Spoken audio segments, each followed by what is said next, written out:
Have you ever looked at your grapevine and wondered where all the grapes are? You see a magnificent jungle of green, leaves unfurl with tremendous vigor, covering your trellis or wall in a lush carpet. It is a beautiful sight to be sure, but this vigorous growth often comes at a cost. The plant is spending all its energy on making this wonderful foliage. It is a natural instinct, you see. A vine's first job is to grow, to reach for the light, and to establish itself as a strong and healthy plant. Your grapevine is simply doing what it knows best. This tendency to produce an abundance of leaves is a common challenge for the home gardener. It is not something you have done wrong, it is simply the nature of the beast. A grapevine, left to its own devices, will prioritize survival and expansion. It wants to create as many solar panels, its leaves, as possible to gather energy. Fruit, in the plant's mind, is a secondary concern, something to be produced only when it feels secure and has energy to spare. Our task, as gardeners, is to gently guide the vine, to persuade it that its energy is better spent on producing delicious, juicy fruit, rather than a mountain of leaves. The secret to a bountiful harvest lies in understanding this balance. We must become the managers of the vine's energy reserves. It is a partnership. We provide the structure, the care, and the guidance, and in return, the vine provides the fruit. If we simply stand back and let it grow wild, we will get a wonderful leafy screen but a disappointing crop. The plant is shouting for attention, asking for direction. It is our job to listen and to act, transforming that raw green power into something truly special that we can enjoy at the end of the season. So, do not be disheartened by a leafy, fruitless vine. Think of it as a plant full of potential, brimming with an untamed energy. All that growth is a sign of a healthy, robust root system. It is a fantastic starting point. With a few simple, thoughtful actions, we can redirect that power. We can shift the focus from vegetative growth to fruit production. By understanding the vine's needs for sunlight, nutrients, and structure, we can unlock the secret to a truly endless and rewarding grape harvest, year after year in our own gardens.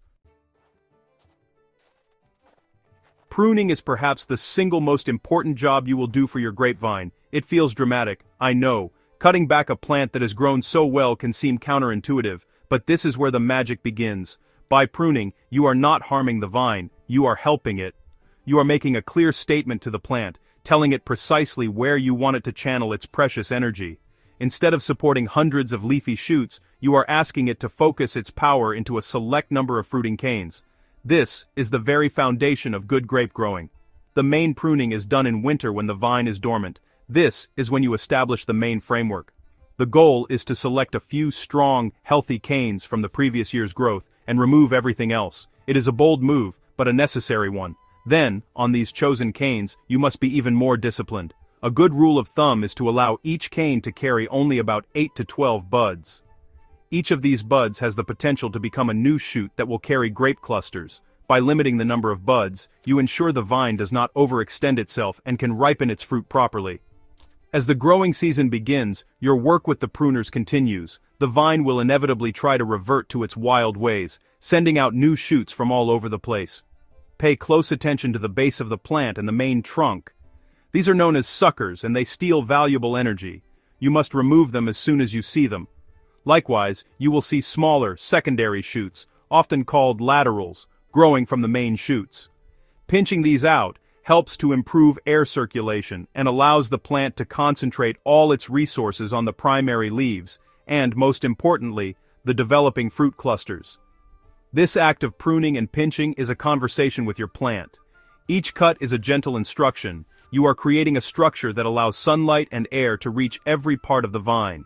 You are preventing the plant from wasting its life force on wood and leaves that will contribute nothing to your harvest. It requires a bit of courage, especially for the beginner, but the results are undeniable. A well-pruned vine is a happy and productive vine, one that is perfectly poised to deliver the abundant harvest you have been dreaming of.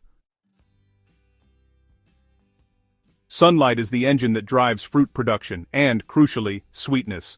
Grapes need sun, and lots of it. While the leaves gather the sun's energy, it is vital that the fruiting canes and the grape clusters themselves are also bathed in light. Sunlight helps the berries to develop their color, and most importantly, their sugar content. A grape grown in the shade will be sour and small. Your pruning work is the first step to achieving this, as it opens up the canopy. But you can also help by tucking stray leaves behind wires to ensure the grape bunches are not hidden in darkness. Now, let's talk about feeding your vine. This is where many well-intentioned gardeners go wrong. We often think that more food equals more growth, which is true, but we want the right kind of growth. Many general-purpose fertilizers are high in nitrogen. Nitrogen is what fuels lush, green, leafy growth. If you give your grapevine too much, it will reward you with a jungle of foliage at the expense of fruit. Instead, you need a balanced approach. Look for a fertilizer with a good amount of potassium and phosphorus, which directly support flowering and fruiting. A wonderful old gardener's trick is to use wood ash. Wood ash from an untreated fire is a fantastic source of potassium. Simply mix a handful of ash into a bucket of water and give your vine a good drink a few times during the growing season. This simple tonic can help to encourage larger, sweeter grapes. It is a natural and effective way to give your vine the specific nutrient it needs for fruit development without encouraging excessive leaf growth. For the soil itself, a thin layer of mulch is beneficial. It helps retain moisture and suppress weeds, but avoid a thick, wet mulch that can keep the soil too damp and encourage disease. Watering is another area where balance is key. Grapevines have deep roots and are surprisingly drought-tolerant once established.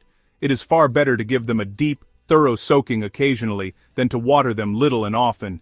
This encourages the roots to grow deep in search of water, making the plant stronger. As the grapes begin to change color and ripen, this is the time to reduce watering.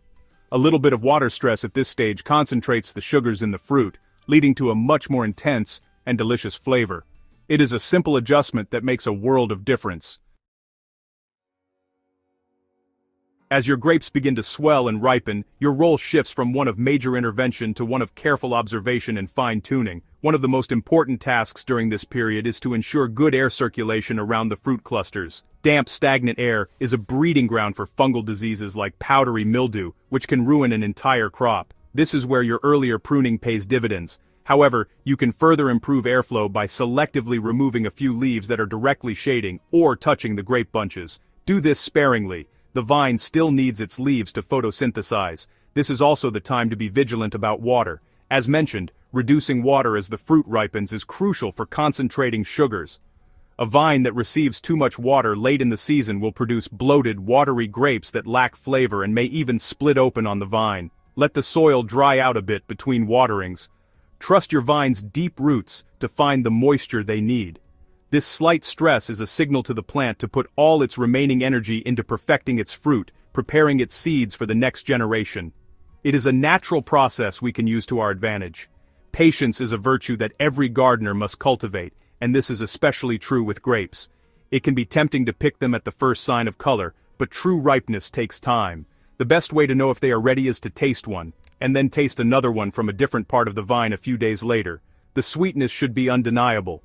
Unlike some other fruits, grapes will not continue to ripen after they have been picked, so you have one chance to get it right. Let them hang for as long as you dare, provided the birds or wasps do not get to them first. Embracing these steps, thoughtful pruning, managing sunlight and nutrients, and careful watering, transforms you from a passive observer into an active partner with your grapevine. It is a journey of learning and responding to the plant's needs throughout the seasons. The reward for this consistent, patient care is not just a basket of fresh, homegrown grapes. It is the deep satisfaction of having worked with nature to create something wonderful. Your efforts will bring big rewards, and each passing year, your harvest will become better and more bountiful.